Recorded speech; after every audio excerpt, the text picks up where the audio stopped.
Hello दोस्तों, जो लोग बिहार एस्टेट का फॉर्म भरे हुए हैं, कॉमर्स सब्जेक्ट अगर उनका है तो उनके लिए हम लोग सिलेबस लेकर आ रहे हैं। बिहार एस्टेट का सिलेबस क्या है, पहले हम लोग सिलेबस जानेंगे, इसका स्ट्रेटजी भी जानेंगे कि कैसे अपना प्रिपरेशन बहुत स्ट्रॉन्ग करना चाहिए। सिलेबस तो बड़ा है और साथ ही साथ हम लोग ये भी अनाउंस करेंगे कि हमारे यहाँ ऑनलाइन क्लासेस स्टार्ट हो रहे हैं, तो आप ऑनलाइन क्लासेस में जुड़ सकते हैं। कॉमर्स वर्ल्ड हज़ारीबाग के नाम से एप्लीकेशन है, कॉमर्स वर्ल्ड हज़ारीबाग। ध्यान ये रहे कि कॉमर्स वर्ल्ड हज़ारीबाग का 2 एप्लीकेशन है, एक के लास्ट में HZB है, उसको इंस्टॉल नहीं करना है, आपको इंस्टॉल करना है कॉमर्स वर्ल्ड हज़ारीबाग, जिसमें पूरा हज़ारीबाग लिखा है।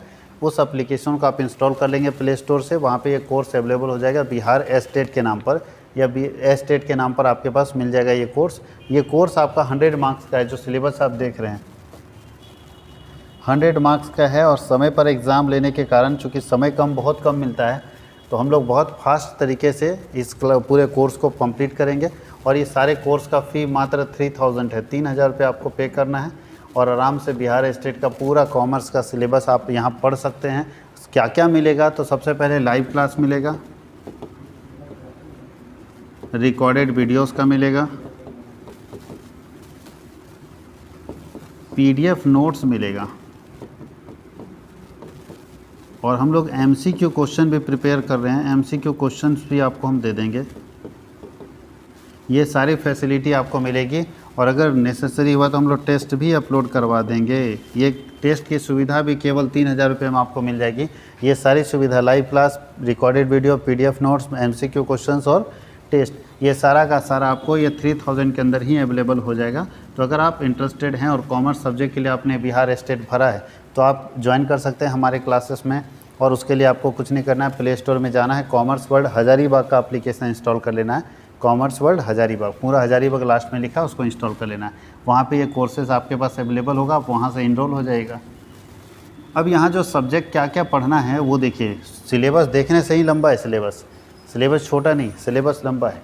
तो सबसे पहले 15 नंबर का हम लोगों को पढ़ना है फिनांशियल अकाउंटिंग। फिनांशियल अकाउंटिंग के अंदर क्या क्या पढ़ना है देखिए, तो फिनांशियल अकाउंटिंग के अंदर हम लोगों को पढ़ना है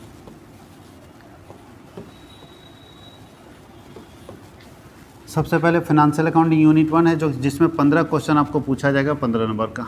बेसिक बुक कीपिंग और अकाउंटिंग का बेसिक कॉन्सेप्ट पढ़ना है, प्रिपरेशन ऑफ सब्सिडी बुक पढ़ना है, प्रिपरेशन ऑफ जर्नल और लेजर पढ़ना है, प्रिपरेशन ऑफ ट्रायल बैलेंसेस पढ़ना है, प्रिपरेशन प्रिंसिपल ऑफ अकाउंटिंग पढ़ना है, फाइनल अकाउंट में ट्रेडिंग अकाउंट कैसे बनेगा, उसके बाद फाइनल अकाउंट पढ़ना है, NPO का नॉन ट्रेडिंग कंसर्न का क्या फाइनल अकाउंट होता है, फिर सिंगल इंटरेस्ट सिस्टम पढ़ना है, हायर परचेज सिस्टम पढ़ना है, इंस्टॉलमेंट पेमेंट सिस्टम पढ़ना है, डिसोल्यूशन ऑफ पार्टनरशिप फॉर्म पढ़ना है in case of solvency of a partner, solvency या डिसोल्यूशन पढ़ना है, इंसॉल्वेंसी, यानी दोनों डिसोल्यूशन पढ़ना है, सॉल्वेंसी के केस में भी और इंसॉल्वेंसी के केस में, रॉयल्टी पढ़ना है, ब्रांच पढ़ना है, डिपार्टमेंटल अकाउंटिंग पढ़ना है। ये सारे इधर तो चलिए बेसिक है, कुछ पढ़ा हुआ भी यहाँ तक है, यहाँ तक हम मान के चलते हैं कि यहाँ तक आप पढ़े हुए हैं, ठीक है। इसके बाद यहाँ से लेके यहाँ तक जो कोर्स है, ये थोड़ा सा एडवांस कोर्स है। ये तो बेसिक कोर्स था, ये बेसिक है और इसके नीचे एडवांस है। इसका तो आप लोग किए हैं सब लोग, तो इसमें ज़्यादा ध्यान देने की जरूरत नहीं। जर्नल लेजर ट्रायल बैलेंसेस जानते हैं, उसका अगर MCQ मिल जाए, PDF नोट्स मिल जाए तो काम बन जाएगा। लेकिन रॉयल्टी, ब्रांच, डिपार्टमेंटल, ये सब आप लोग बहुत कम देखे हुए, तो यहाँ से भी आप लोगों को बहुत सारा क्वेश्चन पूछेगा, तो आप अपनी तैयारी स्ट्रॉन्ग करके जाएंगे। दूसरा, ऑडिटिंग आपको पढ़ना है। ऑडिटिंग 10 नंबर का होगा, 10 मार्क्स का। तो 10 मार्क्स में क्या क्या पूछेगा, तो 10 मार्क्स में सबसे पहले introduction of meaning, objective of classification of audit पढ़ना है, इंटरनल चेक, इंटरनल ऑडिट पढ़ना है, ऑडिट प्रोसीजर यानी ऑडिट प्रोग्राम पढ़ना है, वाचिंग पढ़ना है, valuation and verification of asset and liability पढ़ना है, ऑडिट रिपोर्ट टाइप्स पढ़ना है, company audit, qualification disqualification of company auditor होना चाहिए था, rights, duty, liability of company auditor और ऑडिट ऑफ एजुकेशन इंस्टीट्यूशन और नॉन प्रॉफिट कंपनी। ये पूरा सिलेबस ऑडिट का आपको पढ़ना है, इससे 10 नंबर का क्वेश्चन आपसे पूछेगा। तीसरा, आपको बिजनेस लॉ पढ़ना है। बिजनेस लॉ में क्या क्या पढ़ना है, लॉ हम लोगों को पूरा पढ़ना है। उसमें से पहला लॉ हम लोगों को पढ़ना है इंडियन कॉन्ट्रैक्ट एक्ट, पहला पढ़ना है इंडियन कॉन्ट्रैक्ट एक्ट 1872, इसके अंदर सारा चीज़ पढ़ना है। दूसरा पढ़ना है सेल ऑफ गुड्स एक्ट। तीसरा लॉ पढ़ना है इंडियन नेगोशिएबल इंस्ट्रूमेंट एक्ट 1881, मतलब पूरा लॉ ही आपको भर दिया गया है। इसके अंदर जो जो टॉपिक्स दिए हुए सारे टॉपिक्स हम लोग को डिस्कस करना है। उसके आगे हम लोगों को पढ़ना है पार्टनरशिप एक्ट, और उसके बाद हम लोगों को पढ़ना है कंज्यूमर प्रोटेक्शन एक्ट 1986। ये 5 कानून आपको पढ़ने बिजनेस लॉ के अंदर। उसके बाद हम लोगों को पढ़ना है कॉर्पोरेट अकाउंटिंग, कंपनी अकाउंटिंग, जैसे 15 नंबर का क्वेश्चन आपको पूछेगा। तो 15 नंबर में क्या पढ़ना है, accounting for share capital and debentures, forfeiture and ratio of forfeited share, redemption of preference share and debentures, preparation of final accounts of a company as per companies act 2013, amalgamation of company, accounting treatment of internal reconstruction, accounting for banking company, accounting for insurance company, accounting for depreciation. ये आपको पढ़ना है corporate accounting के अंदर। अब cost accounting आपको पढ़ना है। तो कॉस्ट अकाउंटिंग के अंदर क्या क्या टॉपिक्स हैं, ये जो आप बीकॉम में पढ़े हैं सारा बीकॉम उतार दिया यहाँ पे। मीनिंग पढ़ना, ऑब्जेक्टिव पढ़ना, scope of cost accounting, its relation मतलब फाइनेंशियल अकाउंटिंग और कॉस्ट अकाउंटिंग और मैनेजमेंट अकाउंटिंग में क्या डिफरेंस, वो methods of costing, elements of cost. उसके बाद आता है pricing, material issue and store, फिर classification, allocation, absorption of overheads, method of costing में यूनिट कॉस्टिंग पढ़ना है, जॉब कॉस्टिंग पढ़ना है, प्रोसेस कॉस्टिंग पढ़ना है, कॉन्ट्रैक्ट कॉस्टिंग पढ़ना है।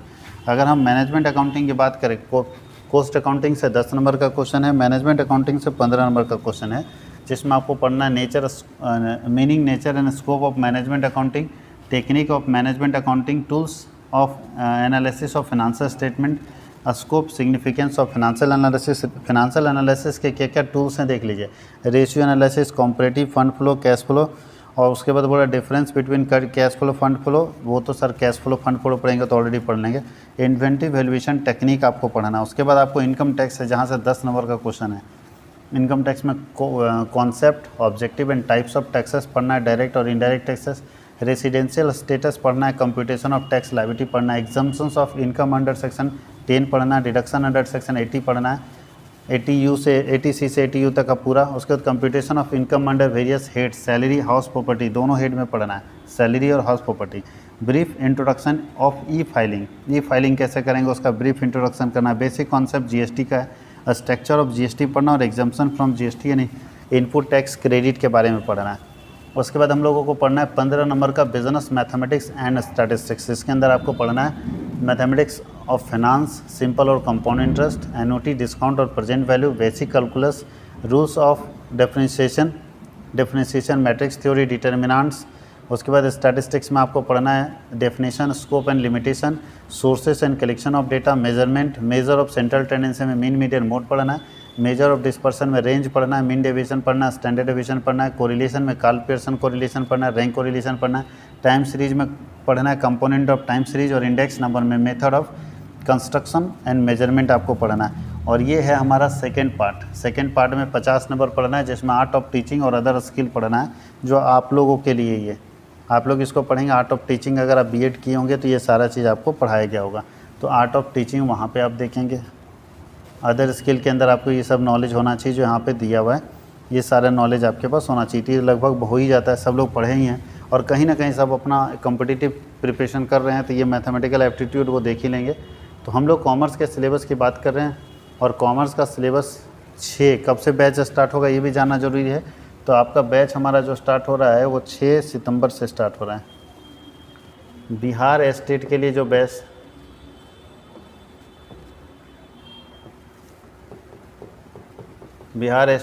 बैच स्टार्ट हो रहा है वो 6 सितंबर से हो रहा है, याद रखिएगा।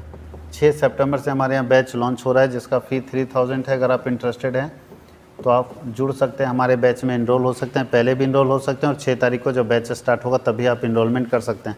साथ ही साथ अगर आप झारखंड के हैं और झारखंड में जो 6 to 8 निकला है, जिसको सहायक आचार्य बोलते हैं, तो जो सहायक आचार्य की वैकेंसी निकली है उसका भी बैच 6 तारीख से ही शुरू होगा, और उसका भी फी सेम रहेगा।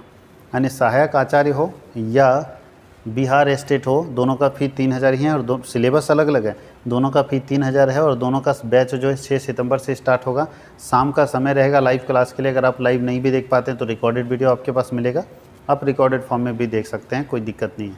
तो अगर आप इंटरेस्टेड हैं तो फ़ोन उठाइए और जल्दी से मेरे नंबर को मिलाइए, और जानकारी के लिए आप कन्फर्म होइए 9771580632 से। इस नंबर पे फ़ोन करके आप और जानकारी अगर लेना चाहते हो तो ले सकते हैं। Thank you.